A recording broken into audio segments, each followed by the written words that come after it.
আসসালামু আলাইকুম প্রিয় শিক্ষার্থী বন্ধুরা, কেমন আছেন? আমার একাডেমির আরও একটি গুরুত্বপূর্ণ ক্লাসে সবাইকে স্বাগত।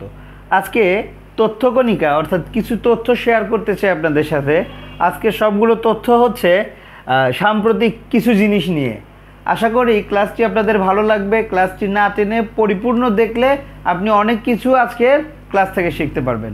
তাহলে কথা না বাড়িয়ে চলুন আমরা আমাদের মূল আলোচনায় চলে যাই। তথ্যকণিকাতে আমরা দিয়েছি জাতীয় চা দিবস কবে পালিত হয়। এই প্রশ্নটি অনেক ইম্পর্টেন্ট। এর আগে চাকরি পরীক্ষায় অনেকবার এই প্রশ্নটি এসেছে। জাতীয় চা দিবস পালিত হয় 4ই জুন। 2023-24 অর্থ বছরে চা রপ্তানি মূল্য কত?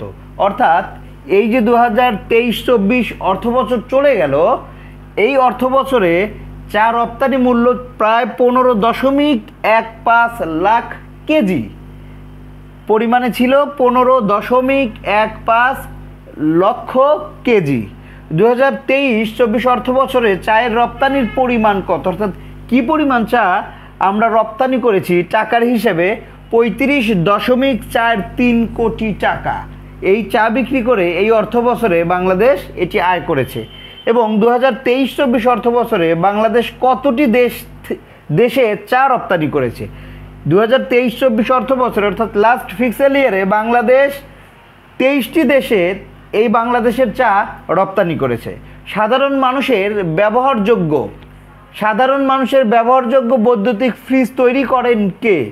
এটি মার্কিন প্রকৌশলী ফ্রেড ডব্লিউ উলফ 1913 সালে সাধারণ মানুষের ব্যবহারযোগ্য করে বৈদ্যুতিক ফ্রিজ তৈরি করেছিলেন। 2023-24 অর্থ বছরে বাংলাদেশ ফ্রিজ রপ্তানি করে কত টাকা আয় করে? বাংলাদেশের আয়ের আরও একটি গুরুত্বপূর্ণ খাত কিন্তু ফ্রিজ রপ্তানি করে। প্রায় 175 কোটি টাকা গত অর্থ বছরে বাংলাদেশ ফ্রিজ বিদেশে রপ্তানি করে আয় করেছে। সম্প্রতি মেক্সিকোর প্রথম নারী প্রেসিডেন্টের নাম কি? অতি সম্প্রতি আপনার উত্তর আমেরিকা মহাদেশের একটি দেশ মেক্সিকোতে প্রথমবারের মতো নারী প্রেসিডেন্ট নির্বাচিত হয়েছে। তার নাম ক্লদিয়া শিনবাউম। বঙ্গবন্ধু কাপ আন্তর্জাতিক কাবাডি শিরোপা জিতেছে কোন দেশ?